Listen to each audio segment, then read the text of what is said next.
All right, people. Oh, see, I did it wrong. Brothers. Ooh. Yes, it's time to pull the engine out of this thing. I'm ready, you're ready. Let's get it done. So I put just enough of the dash back together so I can steer this thing out of the bay over here. Then we're gonna go on the other side where you typically see most of our videos.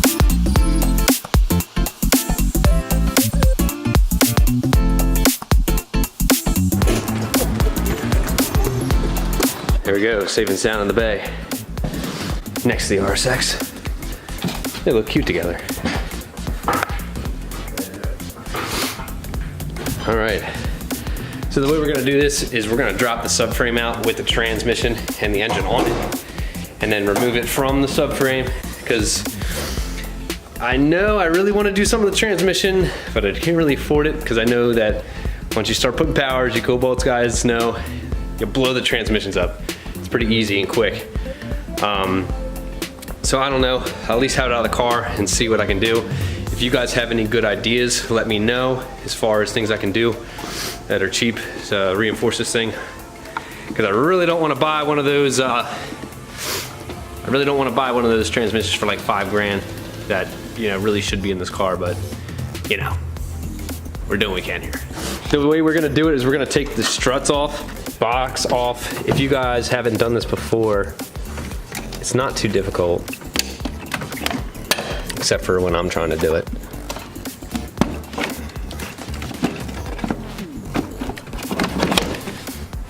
The way, and you have to do this if you're going to do a clutch in the car or transmission, you got to take this box off because the trans mounts right underneath of this.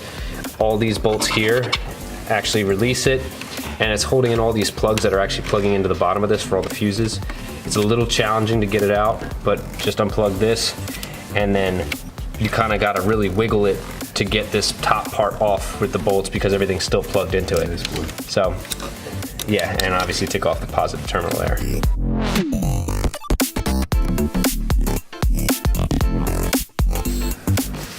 Make sure she's clean before she takes out. And then once you get all those bolts loose, you'll see the whole thing lift up, knowing that you're releasing the connectors down there. And then you have all these little tabs right here that you gotta release right there, that you gotta pop, and then that releases the top of the box there. This is what it looks like without the top on it. So you can see the top here, full of fuses. Some of them get stuck, so you gotta pull them out as you lift up on it, but they all sit in there pretty methodically, so just remember where you put them. Although it's pretty simple, just the way the wires are moved and turned around, you can kind of see where it goes when you put it back together. Here, right? Take a picture, label it, whatever works for you guys. What's that? It smells like burnt metal. When you got 40% leak on 2 cylinders after 500 miles on your oil change, that's what it looks like. Trash already. Yeah, it smells like, well. Yeah. You know, running 20 pounds of boost, and you got to catch can and you got to empty it out every 30 minutes when you're driving, tends to be a problem, you know. Oh, I'm glad I was filming, people. Yeah, so let me just restate what I just said. Those 2 bolts down there, take this fuse box the rest of the way off, and then there's another bolt here, which I don't have on there right now.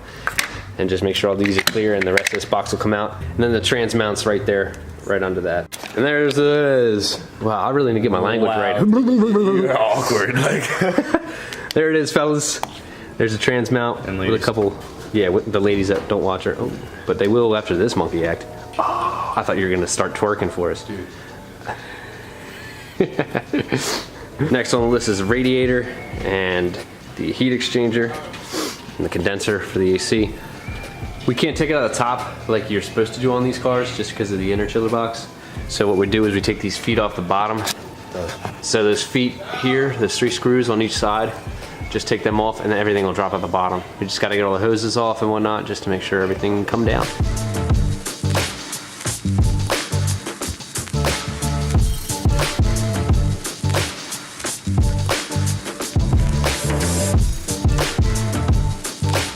Who's this? I can't even see him over there. It's the dream team. In the G37. Anyway. Got that radiator out. Look how much easier it is to see and get to everything. Hot damn, people. Then we can address that cockeyed bolt if you guys were original Salvo Brothers fans. Yeah, watching the dual pass video and Yeah, the dual pass video.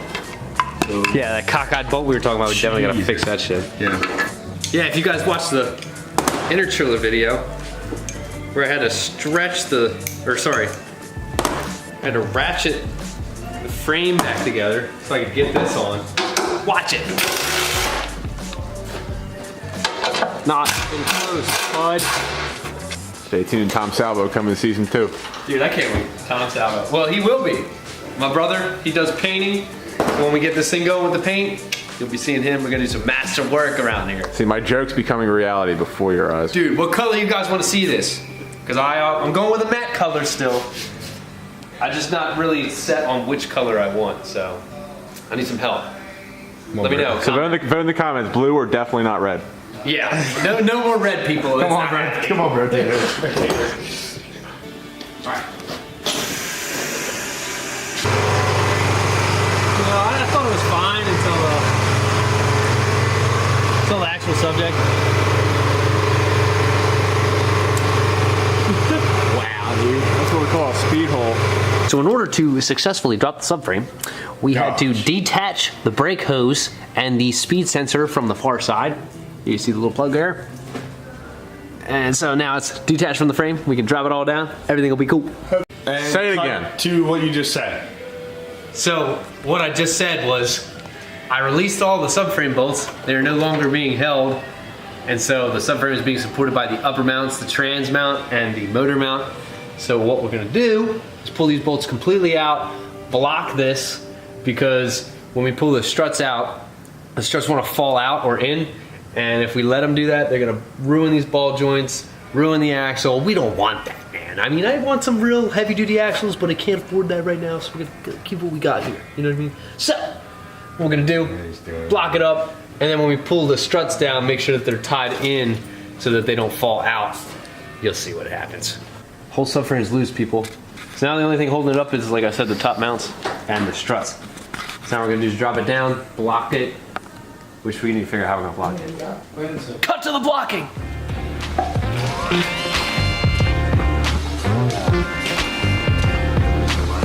Alright, coming down. Look at the wind. Look at the stance on that one. I'll camera it out. Sunk way more than I thought. Over the shoulder perspective. Over the shoulder boulder holders. Remember that? The bra. It's a bra? Over the shoulder boulder holder. We're gonna hold up with your Susie hands? You're calling everybody Susie hands at me. Sarah's fed up with it at this point.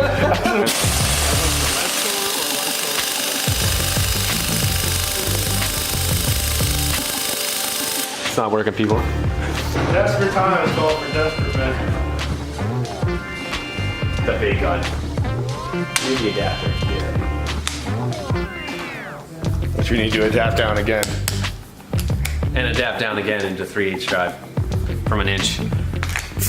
Now we're ready to rock. I don't know if this one's gonna do it. Oh yeah! There's a ground right here that's going to the wiring harness for the engine. The brake booster here, my boost gauge reference that comes in through here. What was the other thing? The mass airflow sensor plug, it comes off of there. That had to come through in order for, this has to go all already out. That's out. Oh, and the transmission linkage, all that down in there had to come off because obviously that's going to the shifter in the car. So the other thing we missed was the clutch hose, but we detached it from the top of that block that goes right on top of the transmission. So we had to pull the hose off of here. You can see this part of the hose goes into that. And so there's a little clip that you pull out the side, and then this pulls out. A little corroded, so what I did was get vice grips on it and turned it side to side to get it released, and then pulled it off that way.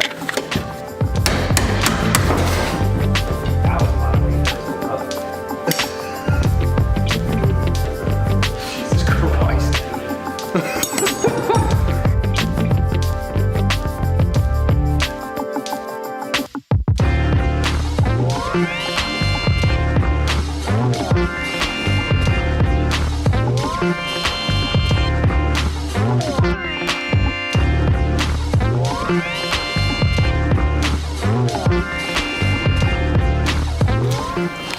right, so before you guys start in the comments, tell me, you know, there's all these different ways I could have done this.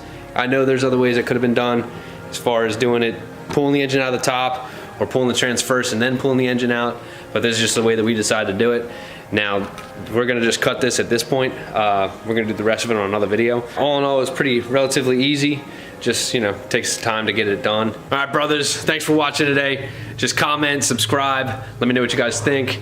We'll definitely be putting another one, and just stay tuned for the rest of this build and tear down. All right, later.